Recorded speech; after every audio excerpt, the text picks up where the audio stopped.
Assalamualaikum warahmatullahi wabarakatuh. Kami dari kelompok 7 akan membahas perusahaan manufaktur yang bergerak di bidang semen.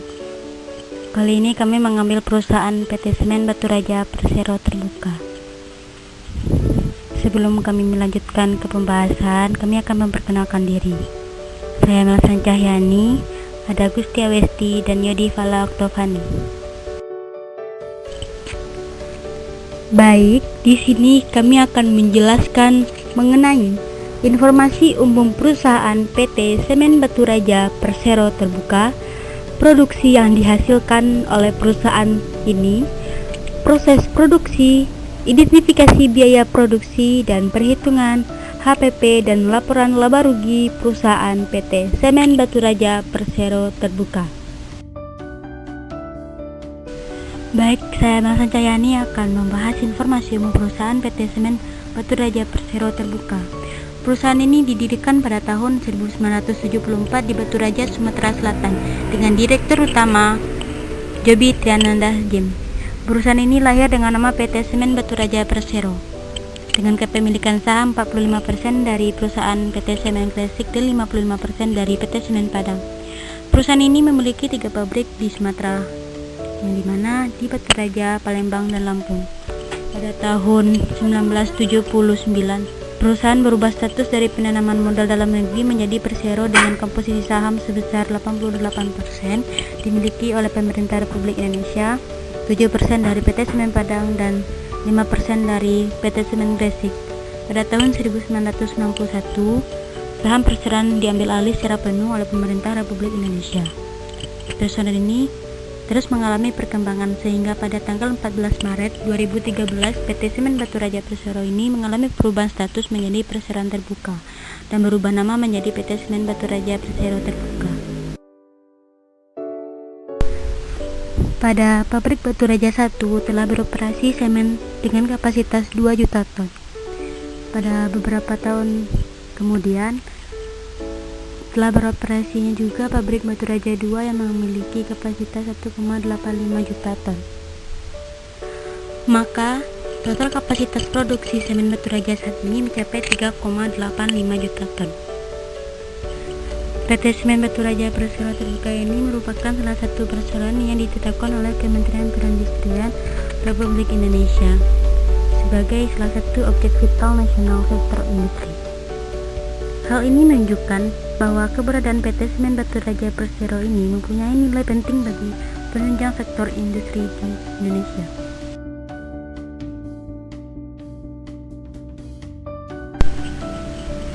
Ada beberapa jenis produk yang dihasilkan oleh PT Semen Batu Raja Persero Terbuka ini, antara lain: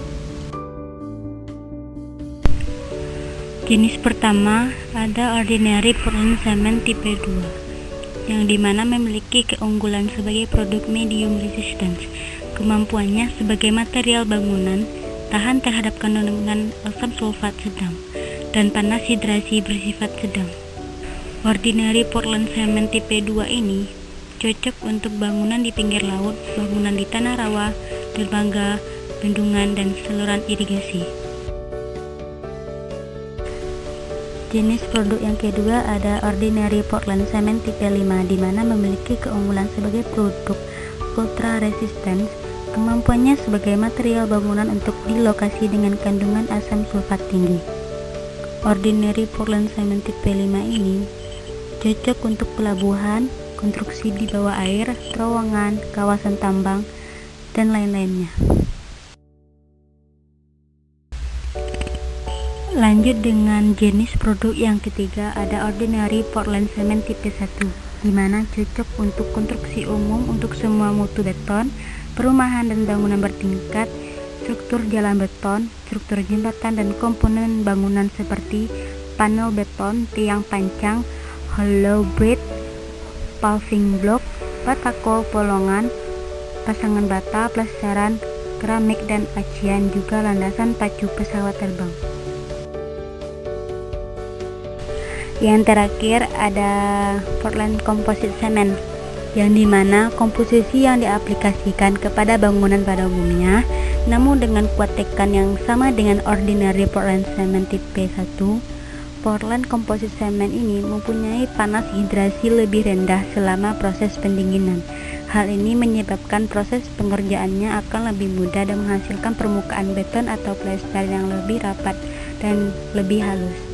Kelebihannya menghasilkan beton yang kokoh dan tahan terhadap gempa, mempermudah pekerjaan, menghasilkan permukaan plesteran dan beton lebih halus dan kedap air. Portland komposit semen ini cocok untuk pemasangan bata pemakaian umum, beton pencetak jembatan, jalan beton dan landasan bandar udara dan gedung bertingkat.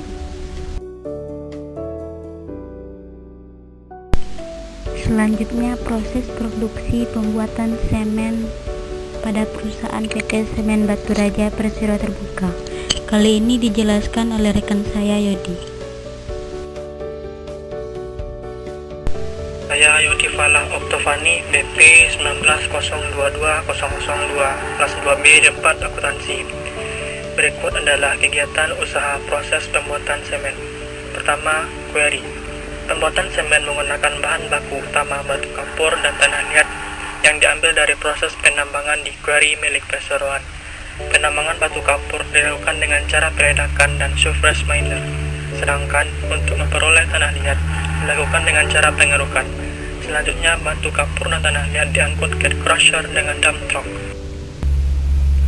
Crusher, batu kapur dan tanah liat dikecilkan ukurannya sampai 8 cm untuk kemudian disimpan di stockpile atau storage. Di storage, bahan baku yang didapat dari proses penambangan akan ditampung ke dalam storage untuk selanjutnya dilakukan proses rehomogenisasi yang disebut reclaimer. Proses ini adalah proses yang sangat penting untuk menjamin kualitas dari produk yang dihasilkan, baik dari raw mill hingga akhir produk yaitu semen.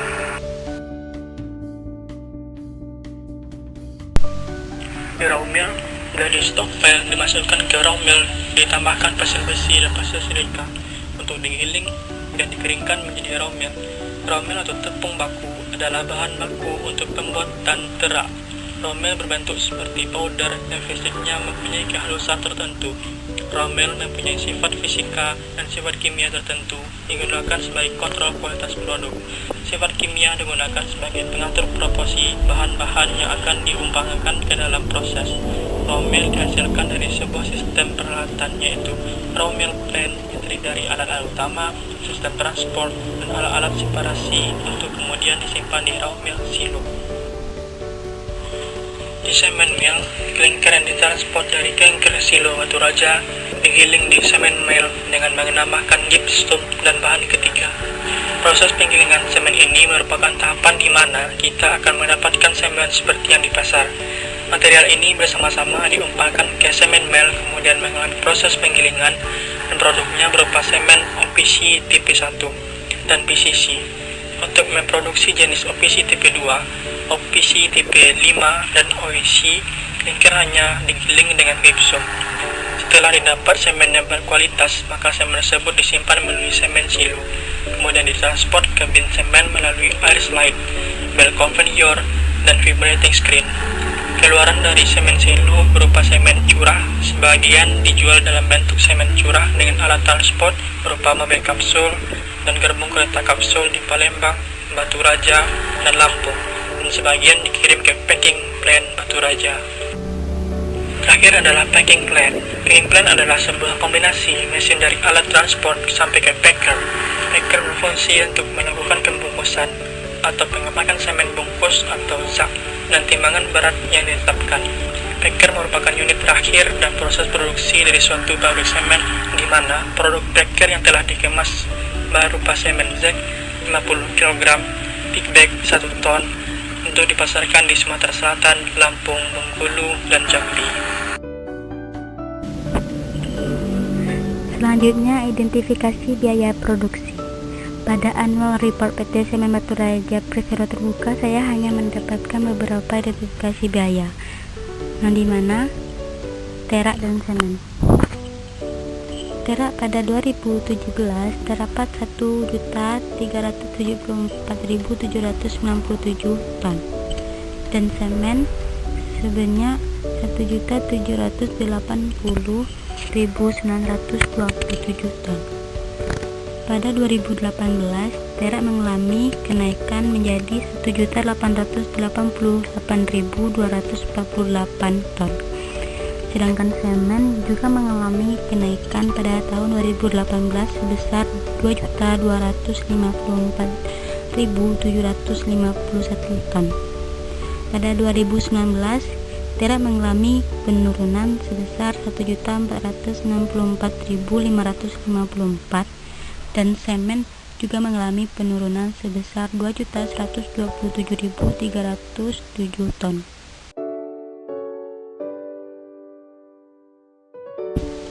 Berikut perhitungan HPP dan laba rugi perusahaan yang dijelaskan oleh rekan saya Westi. Baiklah, saya Gustia Westi akan menjelaskan tentang perhitungan HPP dan laba rugi perusahaan. Nah, yang pertama saya akan menjelaskan tentang harga pokok produksi. Kita lihat dulu pada bagian persediaan barang dalam proses atau inventory of unprocessed goods. Pada persediaan awal atau initial inventory, dari tahun ke tahun mengalami peningkatan. Contohnya, pada tahun 2018 senilai 67.969. Sementara pada tahun 2019 berjumlah senilai Rp99.537.000, mengalami perubahan peningkatan sebanyak 46%. Selanjutnya, persediaan akhir atau final inventory dari tahun ke tahun mengalami perubahan pengurangan. Pada tahun 2018 pengurangan sebanyak Rp99.537.000. Sementara pada tahun 2019 berjumlah senilai Rp67.863.000. Perubahan peningkatan sebanyak 32%. Selanjutnya kita lihat pada bagian persediaan barang jadi atau finished good inventory. Persediaan awal atau initial inventory dari tahun ke tahun mengalami perubahan peningkatan. Contohnya, pada tahun 2018 berjumlah senilai Rp22.155.000. Sementara pada tahun 2019 berjumlah Rp30.447.000, mengalami perubahan peningkatan sebanyak 37%. Persediaan akhir atau final inventory dari tahun ke tahun mengalami perubahan peningkatan.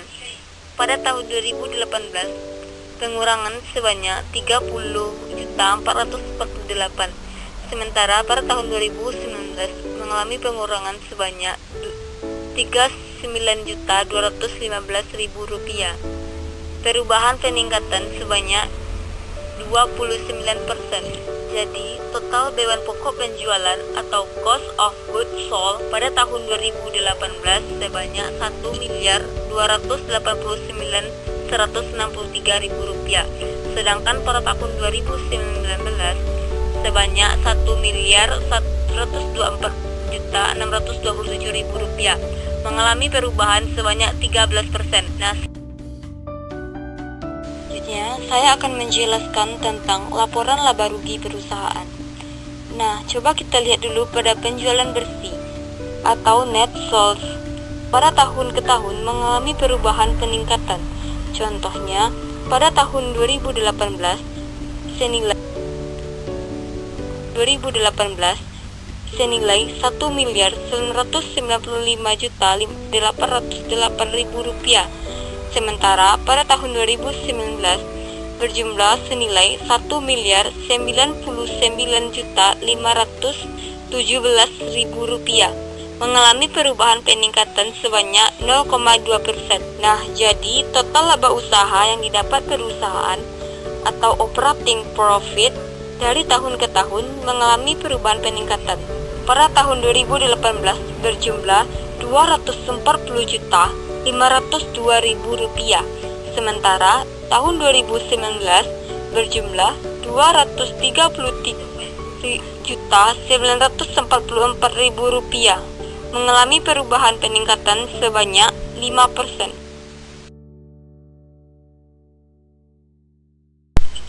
Baiklah, hanya itu yang dapat kami sampaikan. Terlebih dan terkurang kami minta maaf. Wassalamualaikum Assalamualaikum warahmatullahi wabarakatuh.